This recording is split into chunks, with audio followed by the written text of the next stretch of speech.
अस्सलाम वालेकुम नाजरीन, आप देख रहे हैं नया पाकिस्तान और मैं हूं शहजाद इकबाल। 9 मई के वाकयात के बाद पाकिस्तान तहरीक इंसाफ मुश्किलात में है। 9 मई को जो कुछ हुआ और इसके बाद पाकिस्तान तहरीक इंसाफ को जिस किस्म के रिएक्शन का सामना है, उसके बाद पूरी पार्टी तितर बितर होती नजर आ रही है। एक के बाद एक पार्टी रहनुमा पार्टी से अलहदगी का ऐलान कर रहा है। कल पाकिस्तान तहरीक इंसाफ की रहनुमा मलिका बुखारी, मुसरत जमशेद चीमा और उनके शौहर जमशेद चीमा ने पार्टी छोड़ने और सियासत को खैरबाद करने का ऐलान किया, जबकि आज पाकिस्तान तहरीक इंसाफ की मजीद 3 अहम विकटें गिर गई हैं। साबिक सूबाई वजीर पंजाब मुराद रास, फिरदौस आशिक अवान और पार्टी के चीफ ऑर्गेनाइजर सैफुल्लाह नियाजी ने भी आज पाकिस्तान तहरीक इंसाफ छोड़ने का ऐलान कर दिया है, जिसके बाद अब तक पाकिस्तान तहरीक इंसाफ छोड़ने वाले साबिक एमएनएज, साबिक एमपीएज, मुशीरों और टिकट होल्डर्स की तादाद 60 हो चुकी है। यानी सिर्फ 2 हफ्तों में फवाद चौधरी, शीरी मजारी, फयाजुर हसन चौहान, आमिर कियानी, मलिक अमीन असलम चौधरी, वजाहत हुसैन, आफ्ताब सिद्दीकी समेत तकरीबन 60 रहनुमा हकीकी आजादी का नारा भुलाकर पाकिस्तान तहरीक इंसाफ से ही आजाद हो चुके हैं, जबकि पार्टी के सेक्रेटरी जनरल और इमरान खान के करीबी साथी पार्टी के ओहदे से सुबुकदोशी का ऐलान कर चुके हैं। इन तमाम रहनुमाओं का दावा है कि वो किसी के दबाव या किसी के कहने पर पार्टी नहीं छोड़े, लेकिन अहम बात यह कि कुछ ऐसे रहनुमा जिनकी गिरफ्तारी के लिए छापे मारे जा रहे हैं, उन्होंने अपने ट्वीट्स में अहले खाना पर दबाव डालने का दावा किया है। और अब ये ट्रेंड बनता जा रहा है कि पाकिस्तान तहरीक इंसाफ के जिस रहनुमा को रिहाई मिलती है,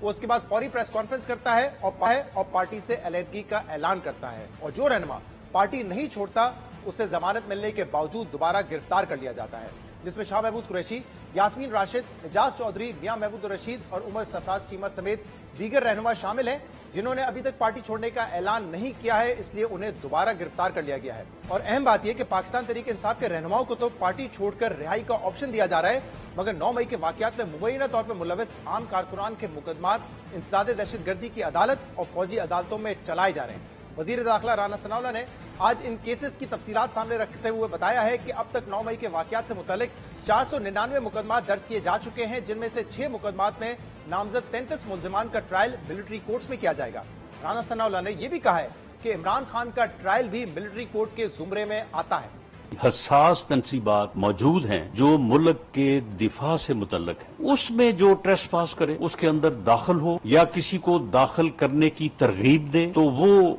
guilty of official secret act और मिलिट्री एक्ट की मुख्तलिफ दफात के तहत जो है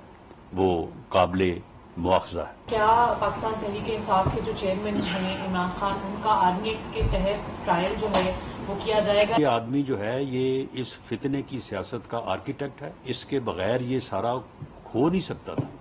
ये आदमी जो है ये सारी इस प्लानिंग का जो है ये जिम्मेदार है, तो बिल्कुल जो है वो ये इस जुमरे में आते हैं।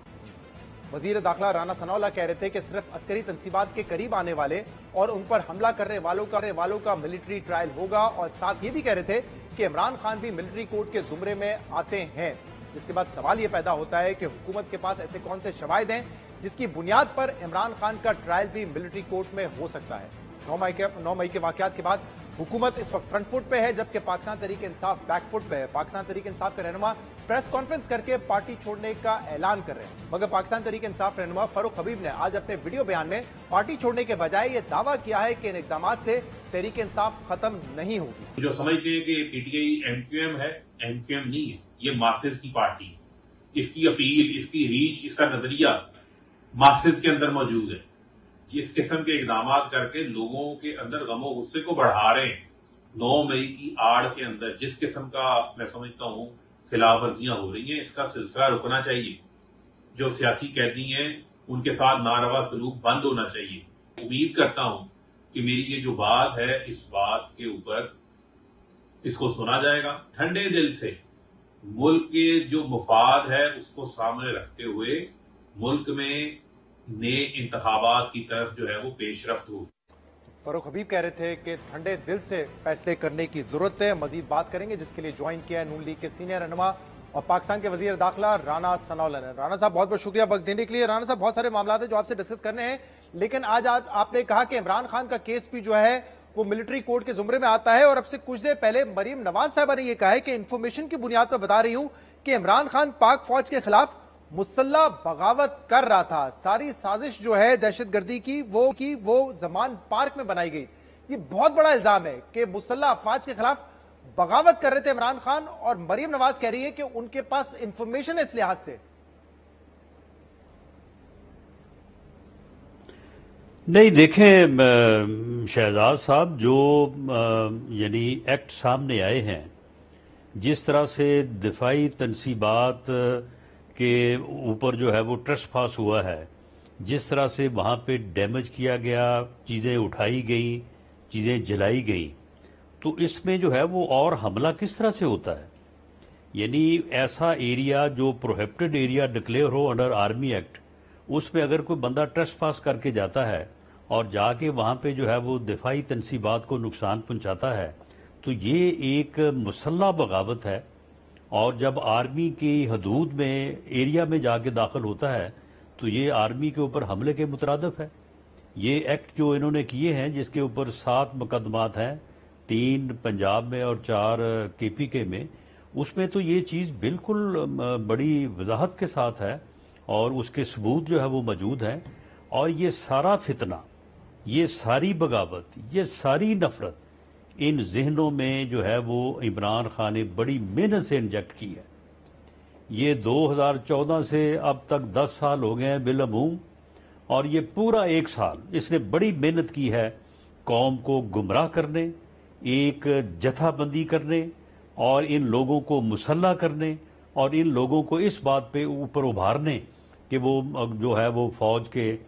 جو ہے وہ جا کے وہاں پہ اوپر جو ہے وہ حملہ کریں، اور فوج کے خلاف، اپنے سیاسی مخالفین کے خلاف ان کو غدار کہا، ان کو جو ہے وہ چور ڈاکو کہا، اپنی جدوجہد کو جو ہے وہ جہاد قرار دیا۔ تو یہ ساری جو ہے اسی کی انسٹیگیشن ہے، اسی نے جو ہے وہ یہ لوگوں کو ابھارا اور اس جو ہے وہ منطقی انجام تک پہنچایا۔ رانا صاحب، لیکن مجھے یہ بتائیں کہ ابھی آپ کہہ رہے ہیں جو فوجی مقامات پر جا کے ان کو نقصان پہنچایا ہے، تو اس کو آپ اس تناظر میں دیکھ رہے ہیں کہ یہ نقصان پہنچایا، وائلنس وہاں پہ ہوا، لیکن مریم نواز صاحبہ جو کہہ رہی ہے وہ کہہ رہی ہے کہ فوج میں بغاوت کی کوشش کی۔ یہ دو بڑی مختلف باتیں ہیں کہ وائلنس کرنا کہیں پہ جا کے اور فوج میں بغاوت کرنا۔ وہ کہہ رہی ہے میرے پاس انفارمیشن ہے۔ کیا ایسی انفارمیشن ہے ان کے پاس یا حکومت کے پاس اس وقت؟ اگر ان واقعات کو جو لانگ مارچ کیا گیا تھا، اور اس لانگ مارچ کے پیچھے جو آرکیٹیکٹ تھے، اس لانگ مارچ کو اس طرح سے ڈیزائن کیا گیا تھا کہ وہ لانگ مارچ جو ہے وہ ان تاریخوں میں یہاں پہ پہنچے جن میں جو ہے وہ آرمی کے چیف کی جو ہے وہ تقرری ہونی تھی، اور اس وقت ایسی چیزیں سامنے آئی تھی کہ یہ موجودہ آرمی چیف کی تقرری کو روکنے کے لیے انہوں نے ایک پوری پلاننگ کی ہوئی تھی، جس کے متعلق میں سمجھتا ہوں کہ اس سے زیادہ بات جو ہے وہ مجھے نہیں کرنی چاہیے۔ اگر اس پہلو کی یا ان واقعات کی انکوائری ہوئی تو یہ چیزیں بھی جو ہے وہ سامنے آ جائیں گی۔ تو وہ ایک ایسا ہی موقع تھا کہ اس کے اوپر خدا نہ خواستہ اگر معاملات جو ہیں ان کو سنبھالا نہ جاتا تو ایسی صورت بھی پیدا ہو سکتی تھی۔